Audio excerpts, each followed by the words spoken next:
times the world was driven by the muscle power. After that it was driven by money power. And now it is being driven by the power of knowledge. यानी पहले शरीर की ताकत से दुनिया चलती थी, उसके बाद कुछ दिन पैसे से दुनिया चली, और अब दुनिया कैसे चलती है? ज्ञान की ताकत से चलती है। आज अमेरिका और रूस, फ्रांस क्यों हमसे आगे हैं? उनकी जनसंख्या भी कम है, शायद वो मेहनती भी हमसे कम है, लेकिन वो हमसे क्यों आगे हैं? क्योंकि उनके यहाँ शिक्षा का जो प्रसार था वो हमसे ज्यादा हुआ, वो हमसे ज्यादा एजुकेटेड हैं। हम लोग प्राचीन काल में हमारे यहाँ बहुत अच्छी यूनिवर्सिटी थी, नालंदा यूनिवर्सिटी थी, तक्षशिला यूनिवर्सिटी थी, लेकिन जब मध्यकाल आया तो हमने अंधविश्वासों पर ज्यादा ध्यान दिया और जो नॉलेज था साइंस का उस पर हमने कम ध्यान दिया, इसलिए हम विश्व में पिछड़ गए। एसएसटी में आप लोग पढ़ते होंगे, 10th के बच्चे एसएसटी पढ़ते हैं, कि एक समय था जब वर्ल्ड की जो रिचेस्ट कंट्रीज थी वो रूस अमेरिका नहीं थी, वो इंडिया था और वो चाइना था। चीन और भारत विश्व के सबसे धनी देश थे, लेकिन हमने एजुकेशन पर ध्यान देना छोड़ा। उसका नतीजा ये निकला कि हम लोग गरीब हो गए, हम लोग पिछड़ गए, हम लोग कमजोर हो गए। इसलिए अगर आपको खुद को ताकतवर होना है और इस देश को ताकतवर बनाना है तो आप लोग शिक्षा पर ज्यादा से ज्यादा ध्यान दीजिए।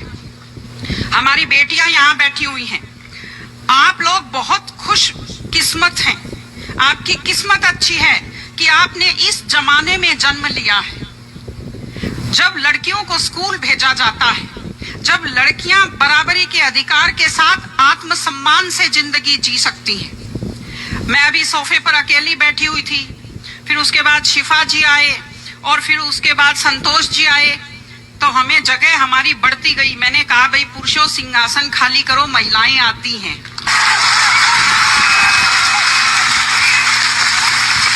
तो आप लोग बहुत खुशकिस्मत हैं। आपकी दादी नानी कितना मेहनत करती थी, सांस नहीं ले पाती थी खुलकर, घूंघट से चेहरा ढककर रखना पड़ता था, जोर से बोल नहीं पाती थी, कानाफूसी में बात करती थी, और आप कितने सम्मान के साथ अपना बैग लेकर के पूरे विश्वास से आप स्कूल आते हो। बहुत खुशकिस्मती की आपके लिए बात है, आपको इसका फायदा उठाना चाहिए।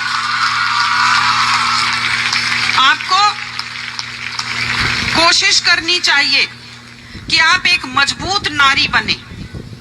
और आपसे मैं कहना चाहती हूं कि आपके ऊपर बहुत विश्वास करते हैं आपके पेरेंट्स, आपको घर से बाहर भेजते हैं। अपने माता पिता को हमेशा अपने मन में रखिए। दूसरी चीज आप बच्चों से जो कहना चाहती हूँ, आजकल क्या है, पहले तो घर में बहुत सारे बच्चे होते थे, संयुक्त परिवार होता था, चलते ही कोई सिर में थप्पड़ मार देता था, बच्चों को बुरा नहीं लगता था, टीचर्स की मार खाते रहते थे, हंसते रहते थे। आजकल 1-2 बच्चे होते हैं घर में, बच्चे बहुत सेंसिटिव होते हैं। आप लोगों को जब आपके माता पिता टोकते हैं, आपके टीचर्स टोकते हैं, आपको बुरा लगता है। आपको बुरा नहीं लगना चाहिए, क्योंकि ये वो लोग हैं जो आपकी चिंता करते हैं। मैं आपको एक छोटा सा किस्सा सुनाऊंगी। एक गाय जंगल में चल रही थी, अचानक उसने देखा एक बाघ पीछे दौड़ा। गाय भी भागी जान बचाने के लिए, सामने दलदल था, वो दलदल में थोड़ा चली, वो दलदल में फंस गई। बाघ भी पीछा करता हुआ आया, वो भी दलदल में फंस गया, लेकिन गाय से थोड़ी दूरी पर था, चल नहीं पाया। तो गाय हंसी और उसने बाघ से कहा, बाघ तू तो गया, तू मरेगा। तो बाघ ने कहा, तुम क्या हंस रही हो, तुम भी तो मरोगी दलदल में। उसने कहा, मैं नहीं मरूंगी, देखना। शाम को जब मालिक ने देखा गाय नहीं आई, वो 2-4 लोगों को लेकर आया। जब देखा गाय दलदल में फंसी हुई है, वो रस्से लाया, लकड़ी लाया और गाय को निकालकर बाहर किया। तो गाय ने बाघ को कहा, बाघ तुझे कोई नहीं निकालेगा, मैंने कहा था ना, जिसको संभालने वाले होते हैं वो दलदल में फंसकर नहीं मरता। आपके जो टीचर्स हैं, आपके टीचर्स और आपके पेरेंट्स आपको संभालने वाले हैं। अगर आप उनकी बात मानेंगे, आप डांट के पीछे छुपी हुई उनकी चिंता को आप समझेंगे, तो आप बुराइयों के और गलतियों के दलदल में कभी नहीं फंसेंगे। इसलिए अपने माता पिता को, विशेषकर अपनी माँ का चेहरा अपने दिमाग में रखिए, अपने दिल में रखिए।